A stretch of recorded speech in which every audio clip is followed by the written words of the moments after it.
This is part one of how we gonna get this girl named Jada. She became a prodigal daughter, y'all. It was the struggles and the pain of her childhood that led her to God. She went through things that shook her to her core that she just thought that she was not gonna survive. From family drama to family struggles, from hurt from people that she thought was supposed to love her the most, that made her feel unseen, unloved, y'all. She was in pain. She reached out to God. She had no more answers, no more strength left to fight on her own. Jada was at rock bottom.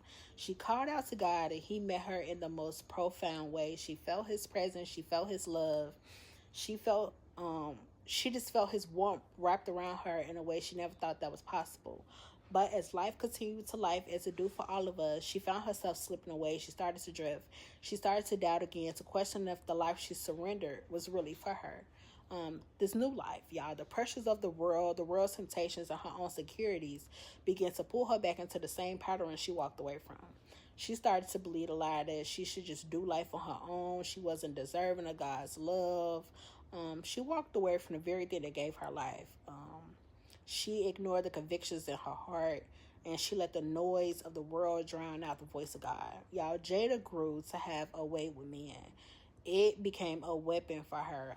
One she used to her advantage to get exactly what she wanted. The girl played the game so well, y'all. Some men she seduced just to lead them empty to the point she just wanted to break their egos.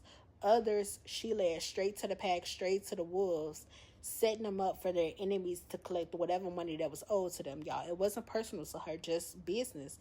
It was her survival, the way that she survived on the streets. Jada started going out with men who flashed their money around and just didn't have enough common sense. She started finessing them out of gifts, money, whatever she could before they wised up enough to realize exactly what she was doing. But the real money came from knowing the streets, knowing the right man to befriend and the right man to betray.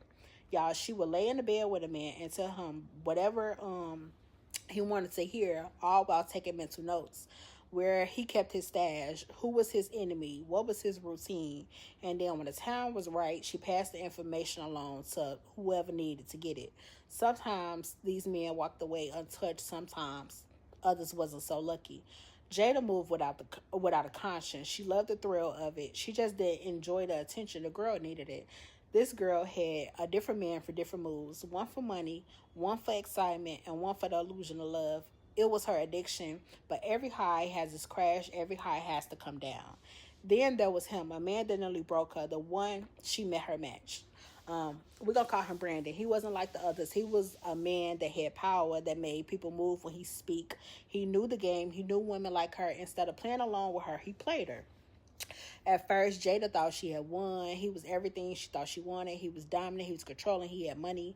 He made her feel secure, but the control just didn't stop in the streets. It started in their relationship, and it seeped into her spirit, into her body. The first time he slapped her came when she laughed at another man's joke, and the next time he slapped her was when she asked where he had been one night. Y'all, it all escalated so quickly. One night, he beat her up so bad she just couldn't hide it. Y'all, she was embarrassed. Jada had spent so much time thinking she was untouchable that no man could ever get the upper hand on her. And here she was. She was bruised. She was broken. She was humiliated. Jada learned to read his signs, the way his jaw clenched when he was irritated and his voice right before his anger would explode. But that night, she pushed him too far. On their way home, y'all, an argument started as it always did. But then words turned into threats turned into fists. She said she don't remember much after the first few times that he hit her. Just a sharp sting of her head hitting the car window as the blur of the headlights from the other side of the street as they were speeding down the highway. Y'all, she said her body curled up in the passenger seat as she was trying to protect herself as his hand struck her again. She said her ears started ringing and then she heard the impact. Her skin was burning. She said the car jerked so violently it spun out of control. She said then they were screaming. Her, him, both of them. She said all they heard was the sound of metal twisting and glass shattering. Her body felt weightless, suspended between pain and nothingness. Then a sharp sting of blood trickling down her face and the smell of gasoline filled her lungs as they lay upside down in the car. Dazed, she said she unbuckled her seatbelt, landed on the glass below her. As the pain shot through her ribs, she forced herself out of the car, crawling on the ground. She said then she saw him. His body was slumped over the steering wheel, motionless, and blood was dripping from a deep gash on his forehead. She said all she can scream was Brandon as she reached and started shaking his arm, but there was nothing, no movement, no response to her. Then she said a cold panic rushed through her. All she could do was yell, "Brandon, wake up!" She said she heard the sound of sirens becoming closer in proximity, and as they got closer, as she was registering, she really just cheated death.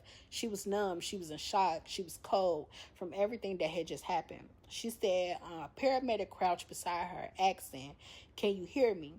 Y'all, she said she opened her mouth to speak, but nothing wouldn't come.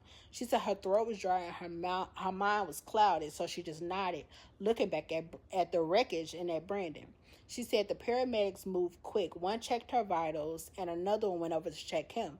And as they loaded her onto the stretcher, she heard one of them say, "The driver's unresponsive. There is no pulse." As they lifted her into the ambulance, she closed her eyes and whispered the only thing she could. "What do I do now?"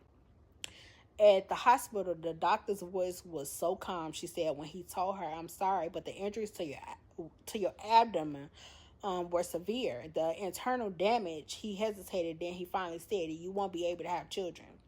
She had never even thought about having kids before, y'all. Jada had spent too many years running wild, using men instead of loving them, but now that the choice was gone, it felt like something had been stolen from her, not just her body, her future. The damage was done, irreversible. She wanted to blame God. She wanted to blame him. But deep down, she knew better. This was the price she paid for the life she lived, for the choices she made, but still, she was mad as hell. She said, "God, you spared me and you let this happen at the same time." She said, at the same time, she said he should have just let her die. Y'all, her heartbreak turned to rage. She should have learned her lesson. She should have walked away, disappeared, started over somewhere far away from the streets, far away from what just happened to her, but her own choices. But instead, it just drove her deeper and made her go reckless. Y'all, the loss of her future, the finality of knowing she could never carry a child, should have made her want to save herself. Instead, it made her dangerous. Jada said she was about to become a storm without a direction, tearing through everything and everybody in her path. Then she met a man after Brandon, after the crash and everything that happened. She said, "Friend, he a wannabe drug lord with no sense. He was a man that'll do anything for a girl with a thick body."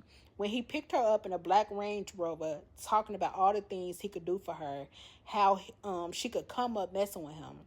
She said she played along. Then, just as his lips touched her neck, she pulled out the blade from her purse and pressed it against his throat. She told him, "You like taking things from women, huh?" she whispered. He froze. "Empty your pockets," she told him. He did just what she told him. His watch, his wallet, his chain, everything dropped into her lap. She took the cash, wiped her prints, and walked away while he sat there stunned in silence. Jada said eventually she stopped caring about the consequences. She did the same to men and women. She became jealous of them. She couldn't stand a woman to be happy or a woman that had kids. She couldn't stand to see another woman happy in their relationships because of what happened to her. She had a jealous and a covetous spirit. Y'all, this is just part one. Like for part two, and let me know if y'all want to know what happened next.